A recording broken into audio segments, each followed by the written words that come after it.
Rabbit Hole Roundup, episode 55.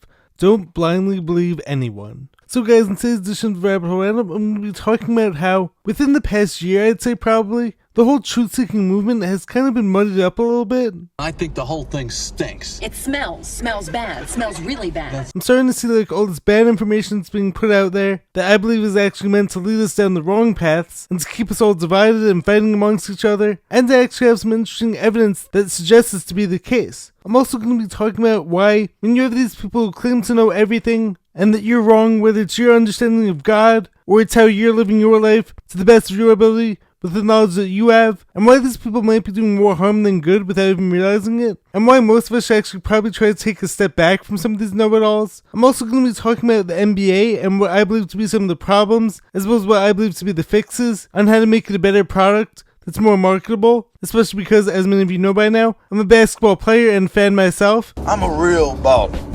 I get buckets. I also have a super powerful clip coming from Tom Brady, as well as a powerful clip coming from Kobe Bryant, which are full of wisdom. So without further ado, let's dive deeper into this rabbit hole now. This is your last chance. After this, there is no turning back. And I show you how deep the rabbit hole goes.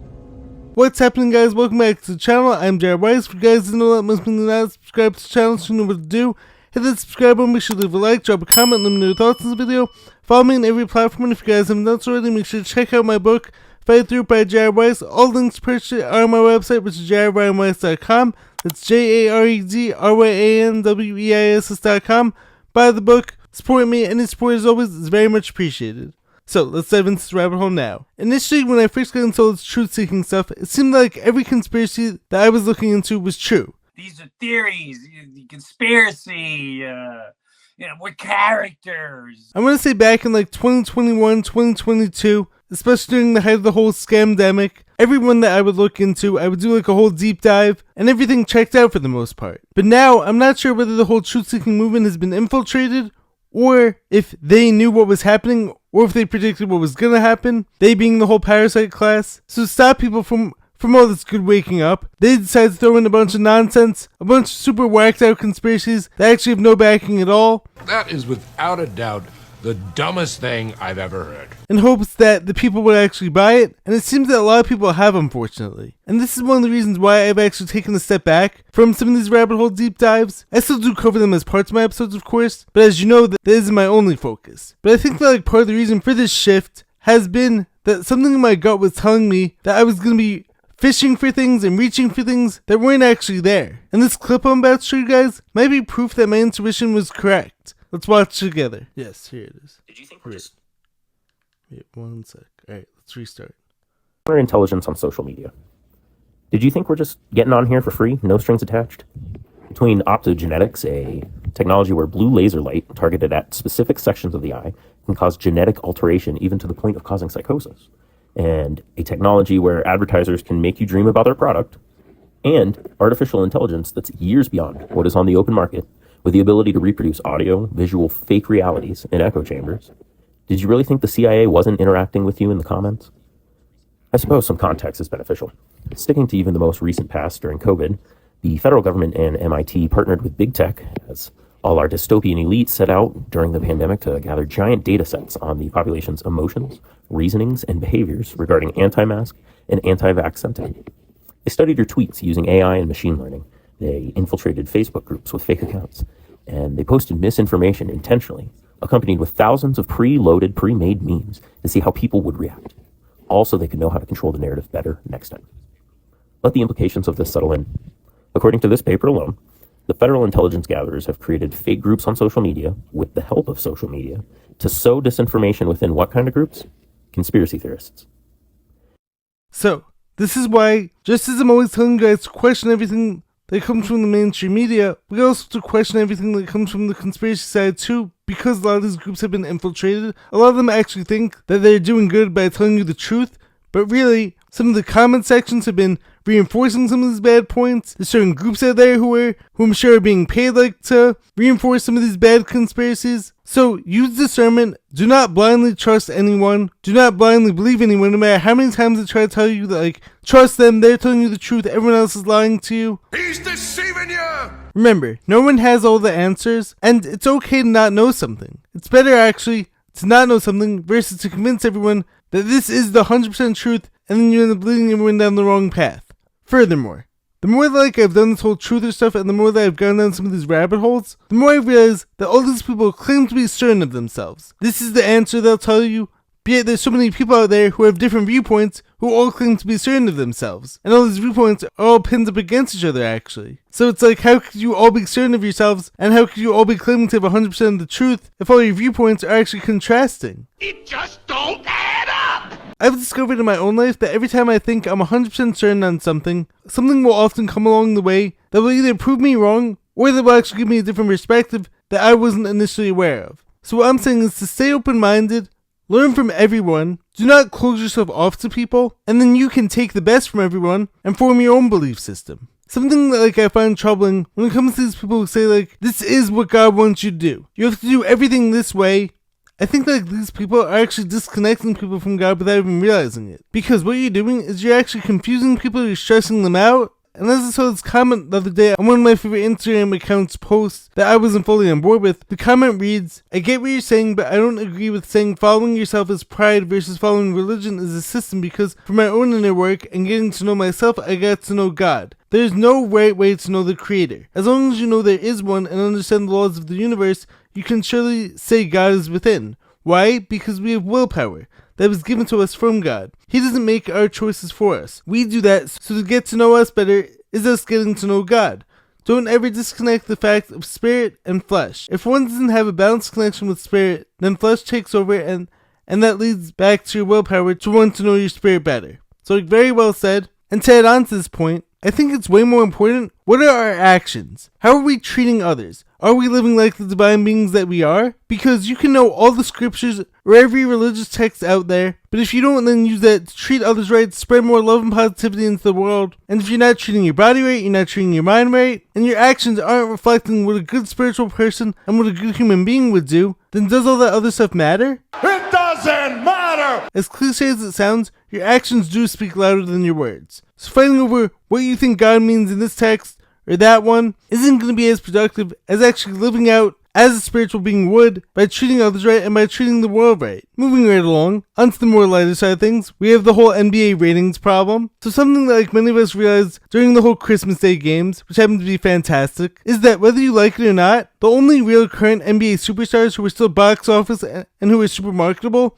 are still LeBron James, Steph Curry, and Kevin Durant. I love the NFL, but Christmas is our day.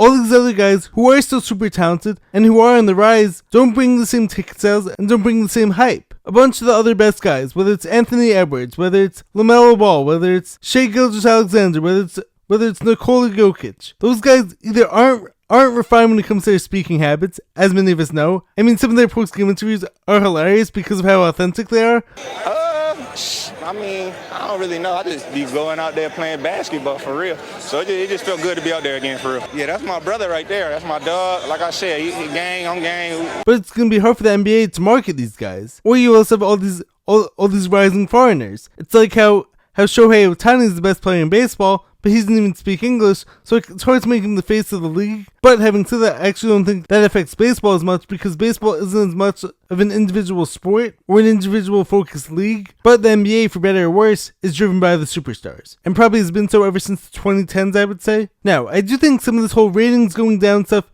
is a bit overhyped because I do believe a lot of people who may not be watching every regular season game are still following the NBA on TikTok or Instagram or are just viewing all the highlights. But games wise, yes, the ratings have gone down. And you could say it's the politics of the players and of the league, but the NFL was able to recover from that. And I'm not for all the woke nonsense, but if they're putting out a good product, I, along with many others, are going to overlook that stuff. And there are other aspects too, such as how these guys are shooting only threes. You got to be looking inside. You have to establish some kind of an inside game here tonight.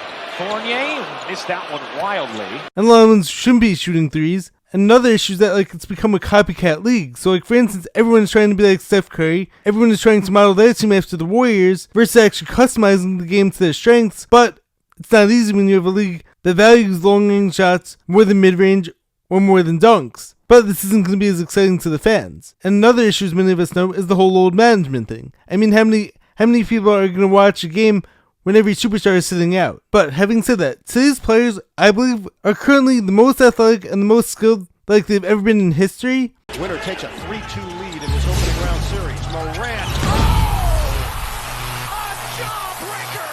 And that's a fact as far as I see it. But you do need more dunks, you need more power, you need less lollygagging on defense, less pointless all-star games. I mean, one of the highlights of the NBA, especially when I was growing up, was always the All-Star Weekend, because everyone seemed to give their all into it. You had guys like Kobe Bryant going up against LeBron, or Allen Iverson and Shaq.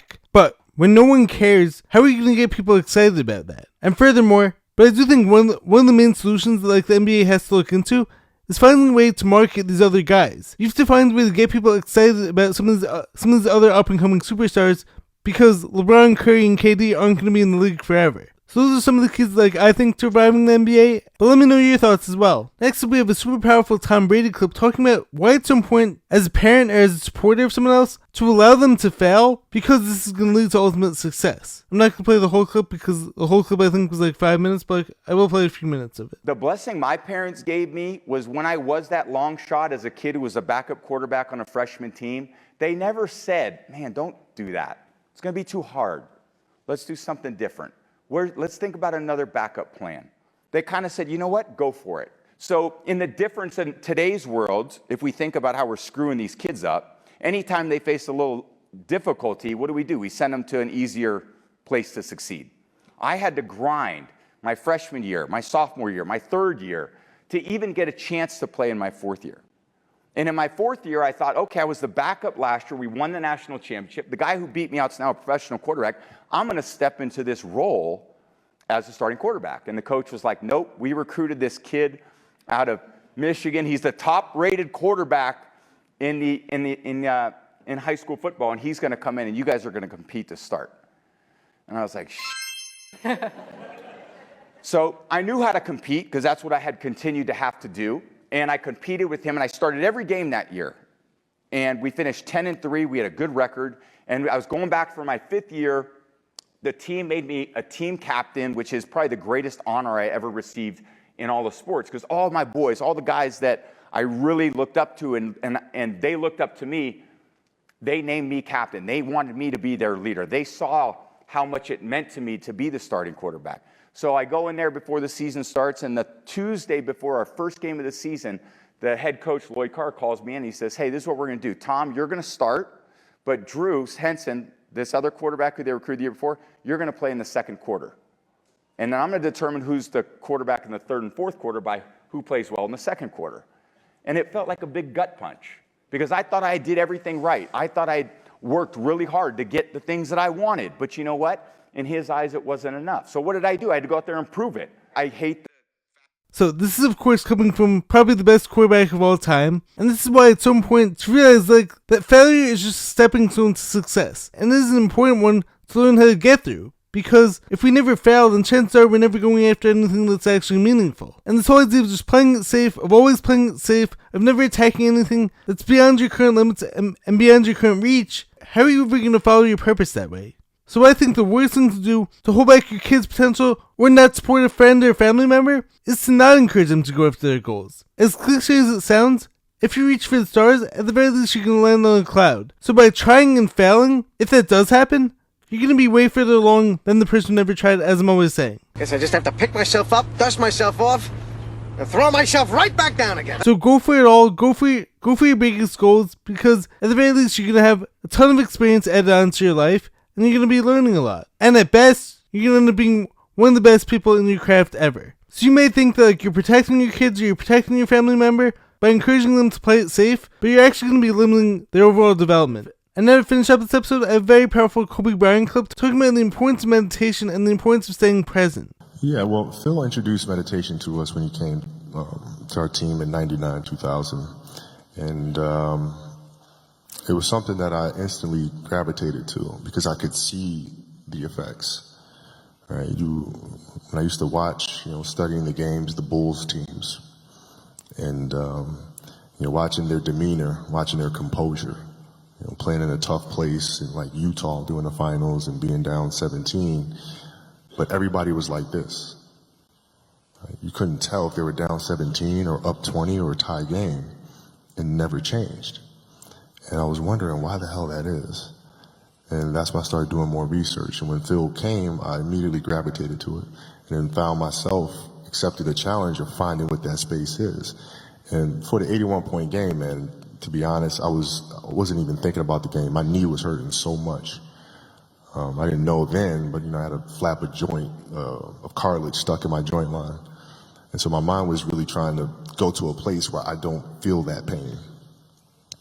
And the game started, and because of that, I was just in a different space. I wasn't worried about what was to come. I wasn't worried about what just happened. I was just here. And when you're just there in the moment, playing plays right in front of you, your focus is heightened because nothing else matters.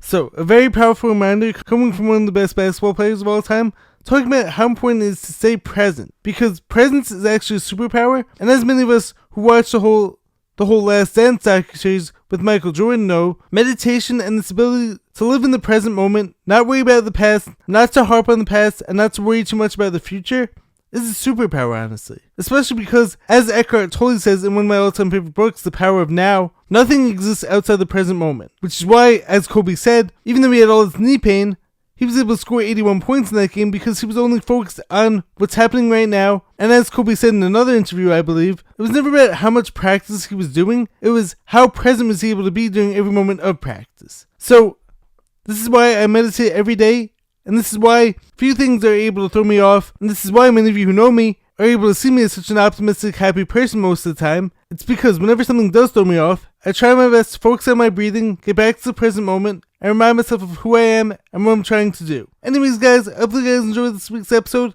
If you did, make sure to leave a like, drop a comment, subscribe to the channel. Love you guys. Stay positive, stay grinding, stay hustling, stay present, question everything, stay discerning. I will catch you guys next time. Peace.